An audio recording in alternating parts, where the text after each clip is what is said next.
2024-25 കേന്ദ്ര സർക്കാരിൻ്റെ ബഡ്ജറ്റ് BJPയുടെ ശിങ്കിടി മുതലാളിമാർക്കും അവിടെ രാഷ്ട്രീയ സിൽബന്ധ സർക്കാരുകൾക്കും സംസ്ഥാന സർക്കാരുകൾക്കും വേണ്ടിയുള്ളൊരു ബഡ്ജറ്റാണ്. നമ്മുടെ രാജ്യത്തിൻ്റെ താല്പര്യങ്ങളെയും ജനങ്ങളുടെ താല്പര്യങ്ങളെയും പാടെ തള്ളിക്കളഞ്ഞിരിക്കുകയാണ്. സാമ്പത്തിക റിവ്യൂവിൽ പറഞ്ഞതുപോലെ രാജ്യത്തിൻ്റെ സാമ്പത്തിക വളർച്ച മെച്ചപ്പെട്ടു. അതിൻ്റെ ഒരു ഗുണം വരുമാനത്തിലും കാണാം. അടുത്ത വർഷത്തെ റവന്യൂ വരുമാനം 26 ലക്ഷം രൂപയിൽ നിന്ന് 31 ലക്ഷം രൂപയായിട്ട് ഒരു 15% വർദ്ധിക്കുമെന്നാണ് കണക്ക്. അപ്പം സ്വാഭാവികമായിട്ടും പ്രതീക്ഷിക്കാം റവന്യൂ വരുമാനം 15% വർദ്ധിക്കുകയല്ലേ, ജനങ്ങൾക്ക് കൂടുതൽ ക്ഷേമകരമായിട്ടുള്ള ചെലവുകൾ ഉണ്ടാവും.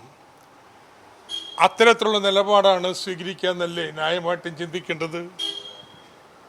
എന്നാൽ ഈ സാധ്യതയെ പ്രയോജനപ്പെടുത്താനല്ല, മറിച്ച് ഒരു ഫിസ്ക്കൽ കൺസോളിഡേഷന് വേണ്ടിയുള്ള കോവിഡിന് ശേഷം നിർമ്മല സീതാരാമൻ തുടങ്ങിയ അതേ സാമ്പത്തിക നയം തന്നെ തുടരുകയാണ്. 15% റവന്യൂ വരുമാനം വർദ്ധിപ്പിച്ചപ്പോൾ റവന്യൂ ചെലവ് വർദ്ധിച്ചത് കേവലം 5.9%. വിലക്കയറ്റം കൂടി കണക്കിലെടുത്താൽ റവന്യൂ ചെലവിൽ വർധനേയില്ല. പിന്നെ എവിടെയാ കുറച്ചത്? ഒന്ന് കടമെടുക്കുന്ന കുറച്ചു. 17 ലക്ഷം കോടി രൂപ കടമെടുത്തിരുന്നത് ഇപ്പോൾ 16 ലക്ഷം കോടി രൂപയായിട്ട് കുറച്ചു. 2 ധനക്കമ്മി കുറച്ചു അതിൻ്റെ ഫലമായിട്ട്. 3 റവന്യൂ ചെലവ് കുറച്ചു, പക്ഷേ മൂലധന ചെലവിൽ ഇൻഫ്രാസ്ട്രക്ചർ ഇൻവെസ്റ്റ്മെൻറ്റിൽ അതിൽ 19% വർധനവ് വരുത്തി. അതാണ് വലിയ കേമത്തോട്ട് പറയുന്നത്. അത് വർത്തുന്നതിന് ഞങ്ങൾ എതിരല്ല, പക്ഷെ ജനങ്ങൾക്ക് ക്ഷേമവും സുരക്ഷിതത്വം ഉറപ്പ് നൽകേണ്ട ബഡ്ജറ്റ്. ഇപ്പം കാർഷിക മേഖല എടുക്കൂ. കാർഷിക മേഖലയിൽ വലിയ തിരിച്ചടിയാണ് ഉണ്ടായിരിക്കണേ.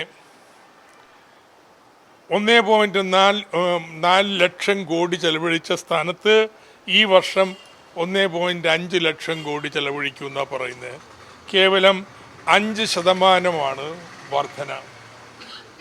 ഞാൻ നേരത്തെ പറഞ്ഞല്ലോ 5% വെച്ച് കഴിഞ്ഞാൽ വിലക്കയറ്റം കൊടുത്താൽ പിന്നെ ജില്ല. അതിൽ വളം സബ്സിഡിയാണ്. 1.75 lakh crore urea സബ്സിഡിക്കും nutrient base സബ്സിഡിക്കും വെച്ചിരുന്നത് അടുത്ത വർഷം 1.51 ലക്ഷം കോടിയേ ഉള്ളൂ. 20,000 കോടി രൂപ വളത്തിൻ്റെ സബ്സിഡി വെട്ടിക്കുറച്ചു. തറവില വർദ്ധിപ്പിക്കുന്നതിനെക്കുറിച്ച് യാതൊരു പരാമർശവും ഇല്ല. അതിനുവേണ്ടി പണം നീക്കി വെച്ചിട്ടില്ല.